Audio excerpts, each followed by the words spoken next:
And joining us now on the Black and Gold Banneret, one of the new coaches on the block this fall at UCF, we have cross country coach Bryan Harmon. Coach Harmon, welcome to UCF. Thank you. Thank you very much. Everybody has been so welcoming in my first 3 weeks here. So thank you for that warm welcome. No problem. I was gonna ask how you've been finding Orlando. I know you've probably been here a few times before coaching with Stetson, for UCF's cross country event. But how have you been finding, staying on campus now for longer than a few hours at a time? No, it's great. I have been here a number of times, coaching Stetson and at Florida A&M, which is where I was prior to Stetson. But when I'm here as a opponent, I'm just on the track, or I'm just in the field house, or I'm just on the cross country course. So getting to experience all the other is that our student athletes get to take advantage of. The weight facilities, the locker rooms, the nutrition station, the fueling stations, the athletic training rooms, the Alter-G treadmill. That's been fantastic, just to kind of really see why UCF has been so successful, and how they've grown throughout the years into a great program. And it's been great to meet everybody who's in charge of all those areas and works with our team in all those areas. And yeah, it's been fantastic. So tell me, what brought you to UCF? Because you were the head coach of both the men's and women's cross country teams at Stetson. So what made you decide to make the move down I-4? I think anytime you look at an opportunity that looks too good to pass up, you shouldn't pass it up. Getting an opportunity not only to come to a school who's moving into the Big 12 and making that transition, obviously that's something that doesn't just happen. And then on top of that, again, the success that the cross country and track and field programs have had here, the opportunity to work with Coach Boone. She's one of the best coaches in the country, hands down. And you don't get to be around those people very often, and you don't get those opportunities. They're not something that just come along. So for me, it was really an opportunity that I couldn't pass up. What has it been like meeting some of these athletes? Because obviously Stetson, you have Stetson in the ASUN, and now you have UCF coming into the Power Five. So what's have been the difference when looking at coaching these two different programs? To be honest with you, there isn't a specific, concrete difference when it comes to distance running in particular. You either have student athletes who want to get after it or don't. And I've been fortunate to have a group of student athletes that did get after it at Stetson, especially the last handful of years there. And then coming here, uh, we've got another group that likes to get after it. And we actually worked out hard this morning. It was probably our first hard workout of the year, really. Any other times we were working harder than easy. It was really just kind of medium. Today probably crossed that threshold into hard today. So yeah, it was fantastic to see them really grind it out, really get after it, and we're making headway on that toughness component that I preach so heavily. You talk about preaching toughness. That's actually kind of goes into my next question: is how would you say you distinguish yourself in terms of coaching style and in distance running? Like, what makes Bryan Harmon a unique cross country head coach? I would say a few things. I think honesty is one of them. And, in our very first team meeting, something I said to our team was, listen, I don't care if somebody's faster than you. If somebody's faster than you, somebody's more talented than you, that's fine. I'm not going to get upset if that's the case. But if somebody is tougher than us, then I have a problem. If somebody out toughens us, then we have issues. Um, and so just kind of getting them to understand that the expectation is realistic, but also high at the same time, is probably where I like to maybe separate myself from some others. Who has impressed you on this team? Because now you kind of come in, you get to know the team. Who has been runners that have really impressed you? Because obviously, I know you've probably seen them, on the UCF track coaching Stetson, but now that you've gotten the chance to really interact with them for longer periods of time, who's really impressed you on this team? Yeah, Mariana and Izzy have kind of separated themselves as the front two right now. You know, The reaction to some of the differences in the training, both of them have been very positive in their reaction to that. They've been embracing it. So I think that has just kind of allowed them to have a better aura around them when we're out there working hard. So those two for sure. But there's been a handful, to be honest, and it probably could really run down the entire roster, but I won't do that for the sake of time. But Ali Del Rey is another one. She's a senior. She's battled some injuries and some inconsistencies in the past. She's had a great first couple of weeks. Um, so we're really looking forward to see what she can do on Friday. Um, Brenna Mullaney's another one who kind of stepped up to the plate and took the challenge to do a little bit more volume and see if she can go out with the bang her senior year. And she's had a great first couple of weeks as well. So yeah, those are a couple that have definitely stood out to me. And like I said, it's not to shortchange anybody else, but those are the ones that kind of stand out right now. One of the hallmarks of the cross country team in the over the previous couple of years it was always very underclassmen heavy. This year it's a bit different than that, and now it seems like there's a much more even split between the upperclassmen and the underclassmen. So how would you say that Quebec sort of changes a dynamic when you have a majority underclassmen and now it's more of a 50-50 split? Sure. Well, obviously, I can't really speak to the way the underclassmen were the bulk of the group in prior years, but I think we've got a really good role. Everybody kind of knows their role. We do have some seniors that have taken it upon themselves to make that effort to step up and be a better leader, hold everybody, including themselves, a little bit more accountable, set a little bit more of a specific standard and a little bit higher of a bar. But then all the way down the line, we've got sophomores who kind of understand their role as well. Maybe they're not expected to be the top two, three, four runners on the team, but they know that it's important for them to be a nice 6, 7, 8 pack, and they're responding well to that. Everybody is kind of filling in where they belong, and I think that's really important when it comes to an individual sport. Is kind of understanding your identity, because if every single person can understand what their role is on the team, then the team identity really comes to the forefront. And I think we're starting to see a little bit of that right now. Not so much of it in those first couple of days of practice, but now that we're about 2 weeks or so into it, coming up on 3 weeks in, we're starting to see that identity kind of form. So despite obviously the more of a 50-50 split with the underclassmen, 4 new freshmen coming to picture, 3 of them coming over from Europe. Who of those 4 freshmen would you say has really impressed you and could be in for a really good season? Well, Abby Clements, she's the one American. She's from down the road in Pinellas Park, and she's somebody who's just kind of biding her time, right? She's not over anxious. She's not trying to try too hard. She's not trying to impress coach because she's a freshman. She just kind of shows up every single day, does her work, lets some of the sophomores who are right in her range kind of lead her through the workouts. The other 3 freshmen were really waiting to get them on the track.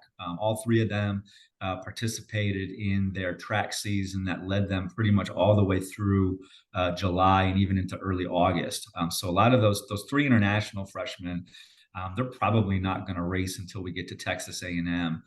But then really on the track is where you'll see them flourish much, much more. So yeah, tell me about that, because I mean, we obviously there are several international people on this team. Isabella Richardson, of course, really stood out last year, getting the 4th fastest 5K time in program history. So can you talk about what it's like working with international cross country runners like that, and how that schedule impacts how you kind of prepare them for that?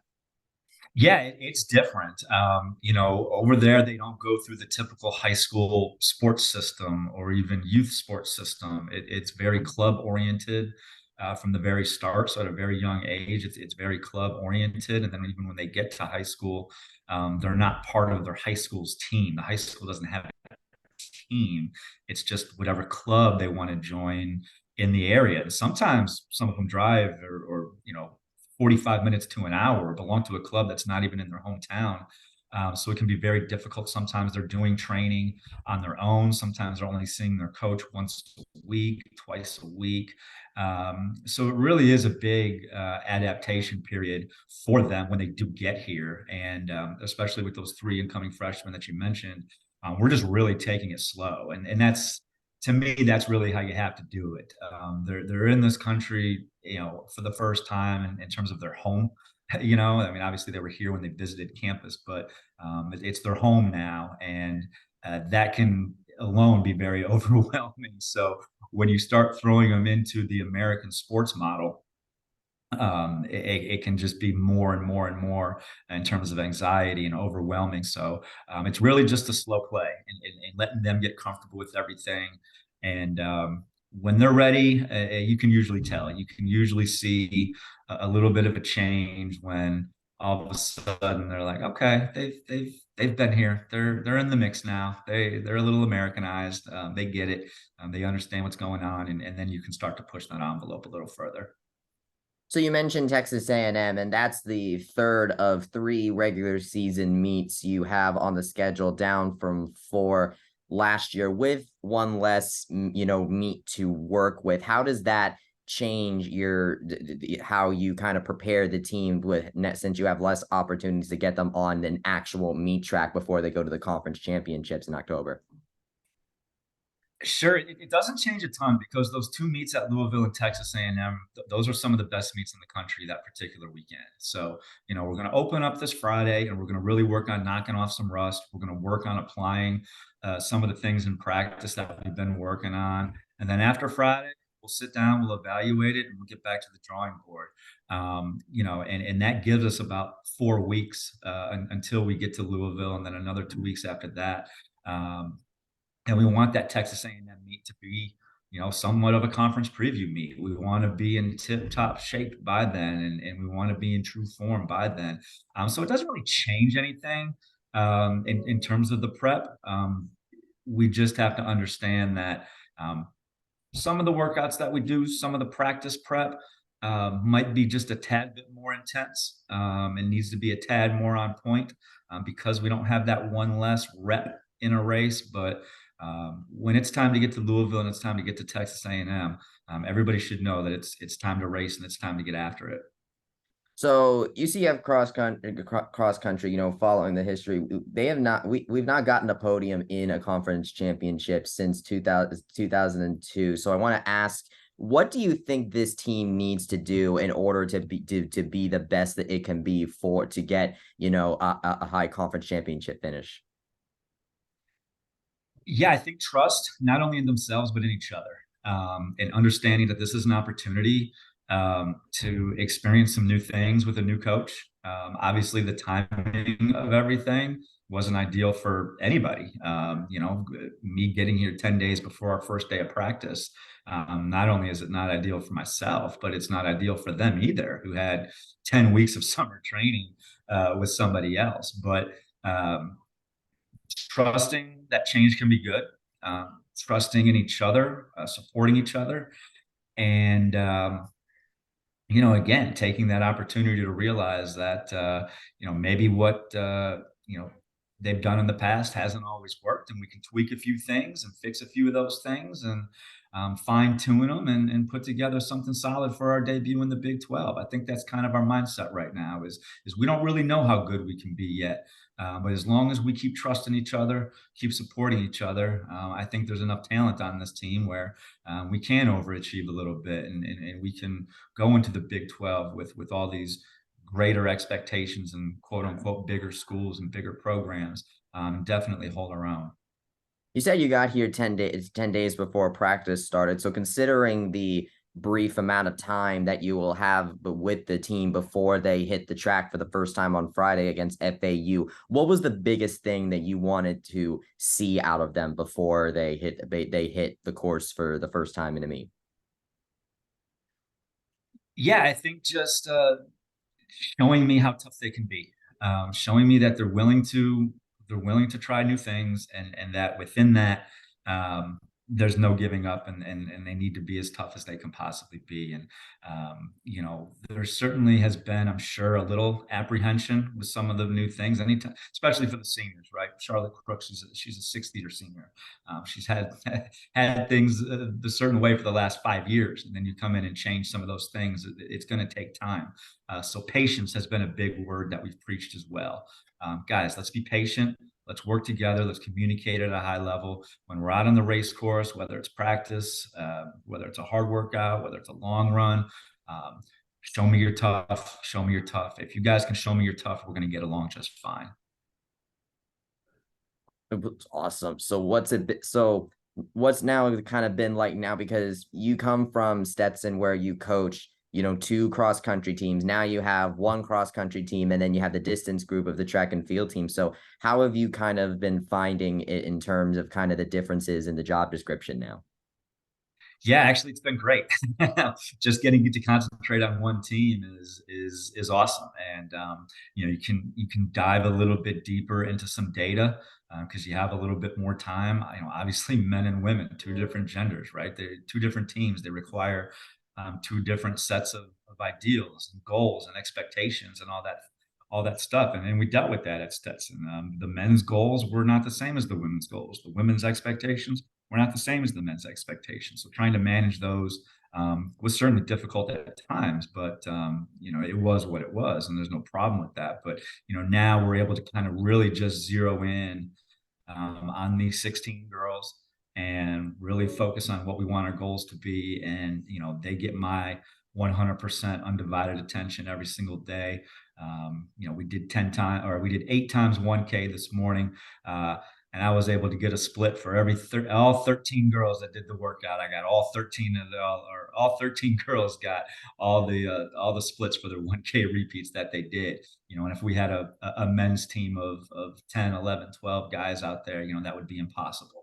So we're really able to put more emphasis on each one of them individually, and hopefully provide them with that type of experience that is going to allow them to be more successful, because we're honing in on them as the individual rather than just a broad sense from a team perspective. What are you most looking forward to about this season? I think just having fun. When you get new faces in, for me, it's kind of like, as much as I just mentioned, Charlotte's a sixth-year senior, Mariana's a fifth-year senior, and those they're old, but to me, like, they're all freshmen. Like, anytime you get a new group, when you're at a school for a number of years and you're like, oh, okay, we just graduated a bunch of kids and we got a fresh new crop and we're really young. It can kind of be new and exciting. Well, even though like we got older kids on the team, to me, they're all new, right? So it's just kind of growing with them. And getting to know them a little bit better, not just as runners, but as people, as students, as student athletes, as people who are aspiring to do bigger and better things with their lives. Charlotte's in the DeVos program here, which is obviously an intense, top-notch program for graduate school. Like, learning and getting some insight as to how that program's going for her and what she plans to do afterwards. Like, that's what I'm looking forward to most, is just getting to know them on a level outside of running. Awesome. Well, best of luck with that growth this season, Coach. Thank you so much for taking time out of your day. Thank you for having me. I appreciate it. Go Knights. Charge on.